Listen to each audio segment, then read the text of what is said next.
Why did Michael's movie not last longer? Why did it do it that way? One thing you're gonna feel after watching Michael's movie is either you want to sing or you want to dance, and I felt like singing. Anyway, I'm gonna quit playing and I'm gonna give you my review on Michael's movie. Nelly wants to talk about it, so let's talk about it. I am going to start by highlighting what I love about the movie, and then I'm going to highlight what I didn't like about the movie, or at least what I wish I saw in the movie. Well, first of all, when I found out that Antoine Fuqua was going to be the director, I was like, okay, this is looking good. Because I don't know about y'all, but personally, every movie that I watched directed by Antoine Fuqua was a 10 out of 10. So this is one of the reasons why I was looking forward to it. Because we all remember the first movie they did with Michael Jackson. It was a disaster, an absolute disaster. So anyway, this one was good. Um, the cast, okay, the cast was great. I loved Little Michael. Oh my gosh, I wish I saw more of him. Little Michael was great. The way he was moving left, right, left, right. It was so good. I wanted to see more of it. When he was recording in the studio, reminded me of an interview that Michael Jackson did years ago when he was saying that you become the drum, you become the guitar, you know. Dancing is about feeling, not about thinking. So when they count, they're thinking. You should feel, become the bass, become the drums, become the guitar, the strings. You just become a oneness. You know, and I think this is the part that they wanted to show. It wasn't just about recording, it wasn't just about singing, but his whole body was vibrating to the rhythm. So Little Michael, great job. Jafar Jackson, he played Michael Jackson, you know, as an adult, and he also did an amazing job. 10 out of 10. I think this is the best we're gonna get, and the closest we're gonna get to Michael. And the fact that he's family member, it's also a it makes it even more beautiful. The whole cast, Nia Long, the one that played Joe Jackson, I actually thought he looked like Joe Jackson.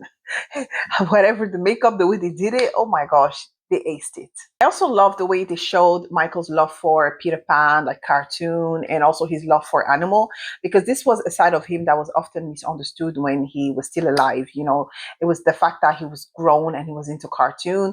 A lot of people find it weird, but I love the fact that in the movie you could see that he didn't really have a childhood. Like he started to work really, really young, and he wanted to have fun. You know, we see in the movie there's a scene where he wants to play Twister, sorry, with his brothers, and they were not interested.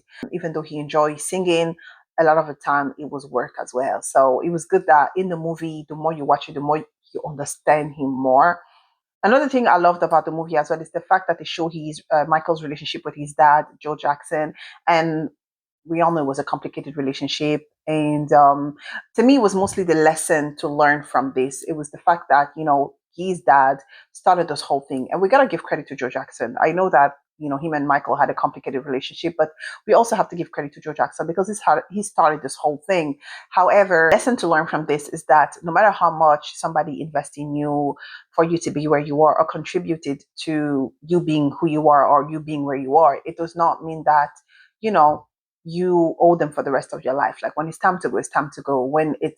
Especially in Michael's case, you could see that, you know, he felt the need to go and have a solo career. He felt like it was need for him to fly with his own wings and, you know, to move on. And Joe Jackson was not having it. So that was the lesson to learn. When it's time to go, it's time to go. Now I'm going to talk about the things that I wanted to see in a movie and that wasn't there. I wanted to see Michael's life after he was separated from Joe Jackson and that he went on with his solo career, because we saw how his relationship with Joe Jackson was really, really tough.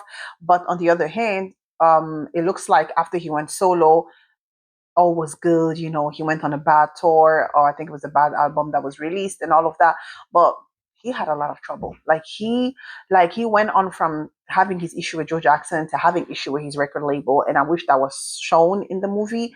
Michael Jackson had a lot of issue with his record label. He had a lot of allegation against him, so I wanted to see that part as well. I also wanted to see, because that was all part of his life. You know, let's be real. I also wanted to see the business side of Michael, because he wasn't just a singer or a dancer. Michael Jackson was also a businessman. He owned 50% of Sony. He also owned the Beatles catalog. Yeah, this man was really talented, and I also do believe some of his issue with Sony came from that.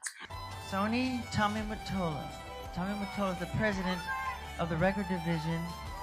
He is a mean, he's a racist, and he's very, very, very devilish. So I wanted to see that part as well. And the higher, like the more fame he had, the more success it had, the more problem he had. And yeah, so I wanted to see all of that. I really hope they're going to do a part two, because to be honest, I don't think Michael, like, life can be like made in one movie. I don't think so. We need to have a part one, a part two, a part three. We need to like see all of it.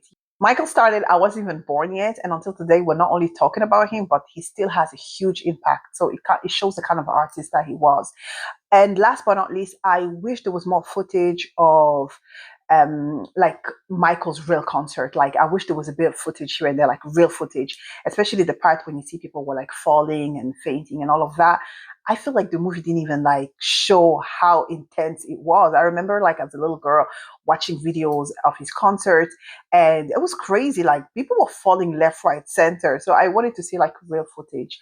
But other than that, I think it was a great movie. I would give it 9, maybe a 9 out of 10, just because I wish it was longer and I wanted to see more of, life after Joe Jackson, after Jackson 5. Let me know what you guys think, and thank you for watching.